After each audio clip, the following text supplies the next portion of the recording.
Hai guys, welcome back to my YouTube channel. Jadi hari ini sesuai judul sama thumbnail, dan mungkin alasan kalian ngeklik video ini karena kalian butuh jawabannya. Jadi hari ini aku bakal bahas gimana sih prosedur ke RSKJ melalui BPJS. Jadi sebelumnya kita bahas pada bagian keluhan ya. Jadi kalau kalian bingung, kalian ini butuhnya ke psikolog atau ke psikiater. Jadi kalian harus pahamin apa arti psikolog dan arti psikiater. Si psikolog itu ahli, sedangkan psikiater itu dokter. Jadi si psikolog nggak berhak ngasih obat, sedangkan psikiater itu berhak. Nah, kalau kalian udah paham di situ, kalian satuin sama keluhan kalian, tapi bisa tahu kalian itu perlu kemana. Kalaupun kalian udah datang ke psikolog, ternyata keluhan kalian itu lebih menuju ke psikiater, nanti bakal dioper dari psikolog langsung ke psikiater. Jadi nggak perlu takut salah ya. Nah, setelah itu kita bakal bahas prosedur ke RSKJ pakai BPJS. Sebelum itu kalian harus pahami juga untuk layanan yang diterapin di berbagai rumah sakit. Itu ada layanan umum dan layanan BPJS. Jadi kalau umum itu yang memang pure dari nol sampai selesai itu kita bayar sendiri pakai uang cash. Sedangkan kalau BPJS itu yang bisa dibilang gratis karena kita udah bayar per bulannya. Kita bakal bahas prosedur ke RSKJ. Bukan melulu soal RSKJ ya, bisa jadi ke rumah sakit umum yang ada poli jiwanya. Tapi kali ini aku bakal lebih menjurus ke RSKJ karena banyak yang nanya di kolom question Instagram, di DM Instagram, di WhatsApp maupun di Facebook aku itu nanya gimana prosedur untuk ke RSKJ melalui BPJS. Jadi aku salah satu pengguna BPJS. Jadi tahap pertama itu kalian harus ke Vaskes tingkat 1. Kalau kalian bingung, Vaskes tingkat 1 itu puskesmas. Nah, kalian ke puskesmas, kalian ceritain keluhan. Karena di puskesmas itu belum tentu punya poli jiwa. Jadi pasti kalian nanti disuruh ke poli umum, di mana situ kalian ketemu dokter umum. Kalau dari pengalaman aku itu kalian bakal ditanya-tanya kan, karena aku kemarin dokternya mengira mungkin ini cuma sebentar, dan ternyata masih berkelanjutan.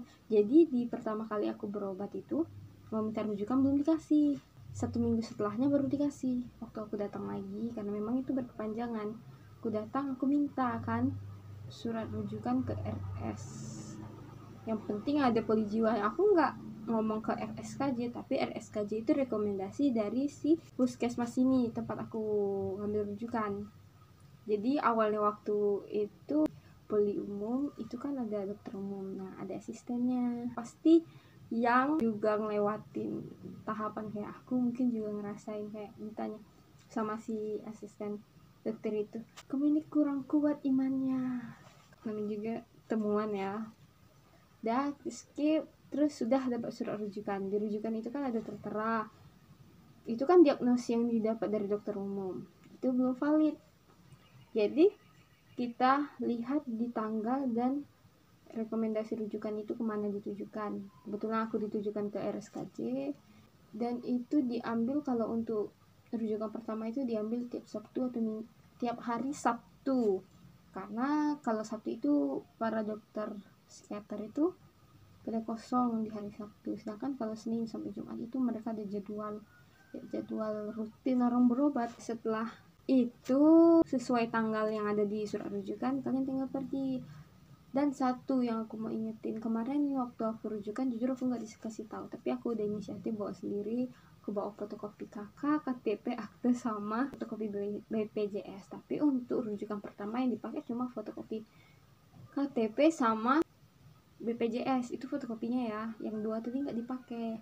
Dan juga jangan lupa surat rujukan harus dibawa dan nggak perlu difotokopi karena itu langsung diserahin nanti. Jadi udah itu kalian datang ke RSKJ, kalian bawa syarat semua itu, nanti ada tulisan tamu wajib lapor. Nah kalian ke sana terus bakal ditanya, terus kalian sembari nyatat itu ditanya mau kemana dek, kemana mbak, ditanya jawab mau berobat, bilang gitu. Karena kan di situ ada di buku tamu itu yang aku tahu ada orang yang mau besuk, orang yang lagi dirawat inap di dalam, dan ada orang yang memang mau berobat rutin. Nah setelah dari itu meja tamu, kita masuk ke ruang screening. Setelah itu kita masuk ke ruang screening. Nah, di ruang screening itu kita ditanya mengenai keluhan di luar. Kalau yang kita rasain itu kan yang dari dalam. Nah, yang kita ditanya itu yang kayak fisik, ada pegal-pegal nggak, pilek, batuk, atau yang gimana, itu didata, tapi secara garis besar, nggak mendalam. Nah, setelah itu kita ditujukan, kita bawa surat screening itu beserta syarat yang kita bawa tadi, kita bawa ke ruangan pendaftaran. Kalau ibunya nyebut sih ruang pendaftaran, tapi di dalamnya itu ada banyak pos-pos kayak ruang untuk apa sih, kayak ada, aku lupa itu, pokoknya ada banyak pos-posnya. Jadi itu kita taruh ke meja pendaftaran, nanti kan ditanya secara garis besar juga, tapi nggak sebanyak di ruang screening tadi. Tidak bakal ditanya, udah serahin berkas, tinggal nunggu nanti dipanggil, ibunya bakal nyiapin berkas. Sebelum itu kita ngambil antrian, tapi nggak melulu ngambil antrian, karena kan menyesuaikan sama rame sepinya si RSKJ kan. Nah, jadi kalau udah dipanggil ngambil berkas itu, nanti ibunya mau bilang antar ke bagian penyimpanan. Nah, bagian penyimpanan tuh nanti kita serahin berkas, dan bagian penyimpanan yang aku bilang tadi ada pos. Nah, kayak di meja pendaftaran itu di sini. Nah, untuk pos si ruang penyimpanan itu di bagian sebelah sini, masih di satu gedung yang sama, di ruangan, karena kan itu ruangannya besar, di ruang yang sama. Udah kita antar berkas ke bagian penyimpanan, itu kita pindah ke gedung seberang, di gedung polipsikotik. Nah, di dalam gedung itu ada banyak pos lagi, ruangan yang kayak udah ada di video aku itu kan, aku ada tunjukin, ada ruang asesmen, polipsikotik, ruang pemeriksaan, terus ada poli narkoba kalau nggak salah, terus ada poli anak juga. Jadi itu kita tunggu di sana, di gedung itu, nanti dipanggil. Pertama kita masuk ke ruang asesmen, di situ kita ketemu si asisten dokter juga, itu kita ketemu, itu kita baru ditanya lebih dalam. Dan nanti kita keluar lagi, dipanggil lagi itu untuk masuk ke polipsikotik. Nah, di polipsikotik itu kita bakal ketemu si psikiater, si dokter, nanti bakal ditanya, dan nanti mungkin bakal didiagnos dan mungkin bakal diresepin.